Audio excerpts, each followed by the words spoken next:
Hello class 10th information technology 402 में हमारा part A हम स्टार्ट कर रहे हैं। यूनिट नंबर 1 हमारी है कम्युनिकेशन स्किल और इस यूनिट में हमें टोटल 7 सेशन पढ़ने हैं। आपका पहला सेशन इसमें है टाइप्स ऑफ कम्युनिकेशन, कम्युनिकेशन के टाइप्स के कौन से हैं, या feedback in communications, effective communications, basic writing skills and part of sentence, ये तो बहुत ही बेसिक है आपका, part of speech and words for quantifiers and construction of a paragraph. ये सारी चीज़ें हमको इस यूनिट में देखनी है। Let's start with session number 1 types of communication. इसमें हमें कम्युनिकेशन के टाइप्स देखने हैं, उनके जो एडवांटेजेस एंड डिसएडवांटेजेस क्या है इन टाइप्स ऑफ कम्युनिकेशन के वो देखने हैं। इम्पैक्ट्स ऑफ बॉडी लैंग्वेज के क्या इम्पैक्ट्स होते हैं वो हमको देखना है। तो कम्युनिकेशन एग्जैक्टली होता क्या है? कम्युनिकेशन जो कि हम अपने थॉट्स को एक्सचेंज करते हैं, है ना, हम अपने थॉट्स को एक्सचेंज करते हैं। तो एक बोलेगा, एक सुनेगा, एक सेंडर और रिसीवर, इसमें दोनों भी होते हैं। बट एक कम्युनिकेशन अलग अलग तरीके के होते हैं, तो इनमें भी टाइप्स होते हैं। जैसे कि हम फेस टू फेस बात कर रहे हैं तो वो ओरल कम्युनिकेशन हो गया, हम कुछ रिटर्न में लिख के दे रहे हैं तो वो रिटर्न कम्युनिकेशन हो गया। तो ऐसे डिफरेंट टाइप्स है जो कि हमको पढ़ना है। So here start with the types of communication.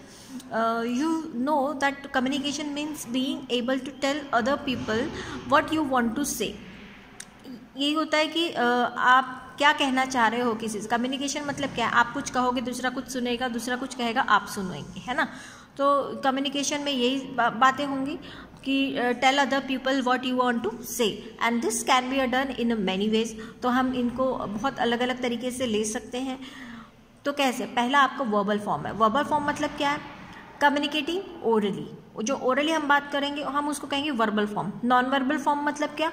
जैसे कि गेस्चर है, और आपके पिच होते हैं, बॉडी लैंग्वेज होता है आपका, टोन्स होते हैं, इनको हम नॉन वर्बल फॉर्म कहते हैं। और रिटन फॉर्म में आप जानते हैं कि जो हैंड रिटन चीज़ें होंगी या प्रिंटेड फॉर्म में होगा उसको हम रिटन फॉर्म कहेंगे। तो कम्युनिकेटिंग हैंड रिटन और printed information.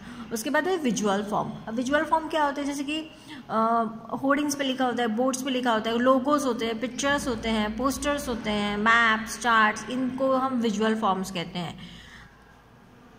So here is the type of communications: visual, verbal and non-verbal, written and visual communication. There are mainly 4 categorized types of communication, that is verbal, non-verbal, written and visual communication. Now here we start with the pros and cons of various types of communication. यहाँ पे हर एक communication के advantages है और disadvantages भी हमको पढ़ना है।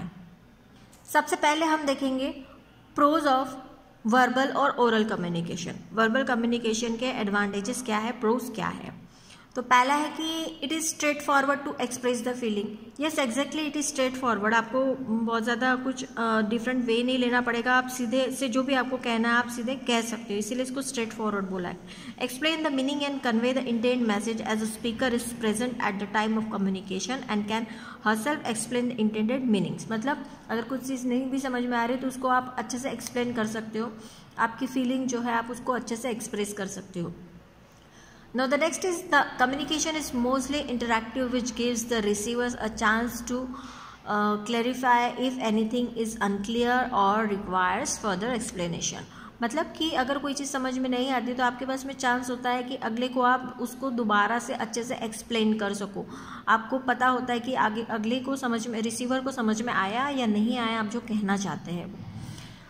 Next is it is speedy form of communication. Yes exactly, it is speedy because यहाँ पे कोई तीसरा मीडियम नहीं है जिसमें कि जैसे हम टेलीफोनिक बात करें तो हो सकता है नेटवर्क प्रॉब्लम हो या फिर और भी कोई कॉजेज़ हो सकते हैं, लेकिन यहाँ पे फेस टू फेस अगर हम बात कर रहे हैं तो ये बहुत ही फास्ट कम्युनिकेशन होगा।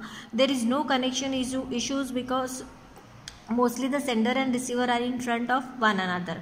एक दूसरे के अगर सामने है तो कोई वहाँ पे थर्ड मीडियम नहीं है जो कि आपकी कम्युनिकेशन को डिस्टर्ब करेगा। They need not depend upon some other medium like telephone calls और the internet etcetera to make connection, so the communication takes place uninterrupted. तो इसमें कोई इंटरप्शन वाली बात ही नहीं होती, आप आसानी से जो भी कहना चाहते हो वो कह सकते हो, सेंडर आसानी से कह सकता है और रिसीवर उसको कैच कर सकता है। Next is you get instant feedback. Yes exactly, अगर आप फेस टू फेस कम्युनिकेट कर रहे हो तो आप तुरंत ही फीडबैक आप ले सकते हो। आप जो कह रहे हो, आपका कहना अगले की समझ में आया या नहीं आया, आपको तुरंत फीडबैक मिल जाता है। The verbal communication takes place effectively, the speaker can see और जज the feedback of the audience और मे इवन आस्क देम। तो उन्हें पूछ भी सकते हैं या उनके चेहरे के फेशियल एक्सप्रेशन से हम जान सकते हैं कि रिसीवर ने हमने जो कहा है वो गेन किया है या नहीं किया है। Next is this is the preferred form of maintaining relationships. Yes exactly, it is the well form for maintain the relationship as verbal communication along with effective non-verbal communication makes the professional and professional bonds। तो इस तरीके से आप जो communication है या आपकी oral communication जो होता है वो ज़्यादा इफेक्टिव होता है अदर देन। उसके बाद में हम यहाँ पे देखेंगे कॉज, मतलब जो डिसएडवांटेजेस होते हैं वर्बल कम्युनिकेशन के, तो वो हम देखेंगे कि डिसएडवांटेजेस क्या क्या होंगे, कॉन्स क्या क्या होंगे। So first is it is not possible to communicate to people in different setup. मतलब आप जैसे कि कोई अदर प्लेस पे है, आप फेस टू फेस आप कैसे कम्युनिकेट करेंगे? आप यहाँ बैठे, कोई और जापान में बैठा हुआ, आप उनके साथ कैसे फेस टू फेस कम्युनिकेट कर पाएंगे? तो ये उनके लिए पॉसिबल नहीं होता। यहाँ पे दिया भी है, a person in Japan can not communicate to a person in other part of other world at the time where the time zones are so different that is it is difficult to connect. तो connection में problem आएगी obviously, क्योंकि वो time zone different country के अलग अलग होते हैं। Next is it is required proximity, means यहाँ पे आपको जो है सेम प्लेस में होना चाहिए। The sender and the receiver must be at the same place same time to communicate. उसी टाइम में, उसी एक ही प्लेस में सेम टाइमिंग में कम्युनिकेशन होगा तो ये होगा, अदरवाइज नहीं होगा, है ना। Next is it often feels incomplete to keep records. Yes exactly, कोई आपके पास में प्रूफ नहीं होता या कोई हैंड रिटन चीज़ आप नहीं देते रहे जो आप बोल रहे हो, है ना। वर्बली आप जो बोल रहे हो उसमें कोई हैंड रिटन चीज़ या प्रिंटेड फॉर्म में आप नहीं दे सकते, तो इसका कोई प्रूफ भी नहीं होता आपके पास में, इसीलिए इसको रिकॉर्ड मेंटेन आप इसका नहीं कर सकते। There are no permanent records for oral conversation. Orally आप जो भी बात कर रहे हो तो उसका कोई रिकॉर्ड तो होगा नहीं आपके पास। To keep record another form of communication, written communication becomes necessary such as taking notes and so forth. Next is it is not possible to represent things officially. Yes exactly, ये officially आप उसको नहीं represent कर सकते इसमें, legally और another purpose that requires recorded information. जहाँ पे आपको रिकॉर्डेड इन्फॉर्मेशन चाहिए वहाँ पे आप नहीं दिखा सकते हो। उसके बाद में it is not a complete form of communication. तो ये एक कंप्लीट फॉर्म ऑफ कम्युनिकेशन नहीं है, आपको दूसरे भी टाइप के कम्युनिकेशन का इसमें आपको सहारा लेना पड़ता है, जैसे कि it requires as the form of communication for its completion other communication forms such as non-verbal, visual, written communication often complement this style of communication। मतलब हमको इनका सहारा लेना पड़ता है कभी कभी, जैसे कि नॉन वर्बल का हो गया, विजुअल चीज़ें हो गई, रिटन कम्युनिकेशन आपको यूज़ करना पड़े, है ना।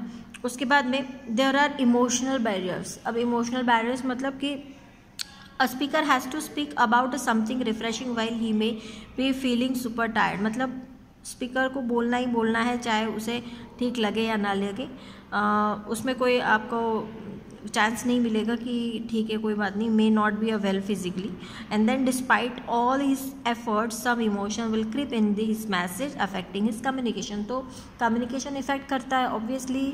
अगर कहने स्पीकर जो है या सेंडर जो है वो उसकी हालत नहीं है कुछ कहने लायक, तो वो कुछ कहने की परिस्थिति में अगर नहीं है तो उसके मैसेज में इफेक्ट होगा, वो उतना मैसेज इफेक्टिवली नहीं दे पाएगा जितना इफेक्टिवली वो अगर फ्रेश होके देता है ना। The next is non verbal communication के प्रॉज, मतलब एडवांटेजेस। तो नॉन वर्बल कम्युनिकेशन के क्या क्या एडवांटेजेस होने चाहिए? Very easy to demonstrate, demonstration के लिए बहुत ही आसान होते हैं। Non verbal communication makes demonstration very useful using noticeable non verbal cues like gesture, body language, blood red eyes. जैसे कि यहाँ पे एग्जांपल दिया है कि मतलब अगर आप एंग्री हो तो आप किस तरीके से बताओगे कि आंखें बड़ी होंगी, ब्लड रेड आइज होंगी, इस तरीके से। That eyes easily convey anger then explaining it through the word. मतलब आपको कुछ कहने की ज़रूरत नहीं है, बस आपकी ब्लड रेड आइज ही आपको आपका जो एक्सप्रेशन है वो जाहिर कर देता है यहाँ पे। Very useful for conveying message, तो मैसेज को कन्वे करने के लिए बहुत ज़्यादा यूज़फुल होता है। कई बार हम कुछ ना कह के भी सिर्फ गेस्चर ही अगर दे दें हम या टोन ही दे दें तो बहुत वो चार मतलब वर्ड्स की इक्वली होता है वो। Non verbal communication easily conveys where the verbal is unable to reach. Yes exactly, जहाँ पे वर्बल कम्युनिकेशन नहीं पहुँच पाता है या नहीं समझ पाते हैं तो नॉन वर्बल, जैसे कि अब फॉर एग्जांपल जैसे क्लास में स्टूडेंट्स है और बहुत ज़्यादा शोर मचा रहे हैं, अगर टीचर्स की आवाज़ ही नहीं पहुँच पा रही है उन तक, तो सिंपली हम क्या करते हैं, फिंगर माउथ पे रख के उनको इशारा कर दे कि कीप क्वाइट। तो इससे आप देख रहे हो कि सिर्फ एक गेस्चर आप दे रहे हो तो उससे आपका मैसेज कन्वे हो रहा है, ना कि चिल्लाने से, है ना। वेयर यहाँ पे लिखा भी हुआ है, where there is too much noise in the class just a gesture of a keeping the finger on the mouth conveys that a teacher is asking to keep quiet. Where words fails, this gesture easily convey the message. तो इस तरीके से gesture जो है बहुत useful होते हैं जब आपकी जो वॉइस लोगों तक नहीं पहुंच पा रही है या वॉइस कन्वे नहीं हो पा रही है। Next is no language barriers. अब यहाँ पे लैंग्वेज बैरियर्स है ही नहीं, क्योंकि ज़रूरी नहीं है कि आपको अगर आपको कोई लैंग्वेज नहीं आ रही है, आप इशारा में या इशारे करके या फिर गेस्चर आप दे के, टोन आप दे के आप जो कहना चाह रहे हो वो आप बता सकते हो। Non verbal message are picked by all even if there is no common language. अगर नहीं भी कॉमन लैंग्वेज है, अगला वाला आपकी लैंग्वेज नहीं भी समझ पाता है, लेकिन बॉडी लैंग्वेज और गेस्चर से वो चीज़ें समझ पाता है। The non verbal cues like body language, hand gestures, facial expression, proximity and so forth easily convey what the speaker intended to convey. So next is very fast. It is very fast. Non-verbal form of communication convey the message very fast. The receiver easily interpret and the cues without any barriers of common region, language or qualification and so forth. तो यहाँ पे कोई language barrier नहीं होता है। आप जो gesture करोगे, जो बॉडी लैंग्वेज आपका होगा, वो बहुत ही ईजीली से अंडरस्टूड हो जाएगा। उसके बाद में इसके जैसे एडवांटेजेस है तो डिसएडवांटेजेस भी इसके हैं। तो नॉन वर्बल कम्युनिकेशन के डिसएडवांटेजेस कौन से वो हम देखेंगे।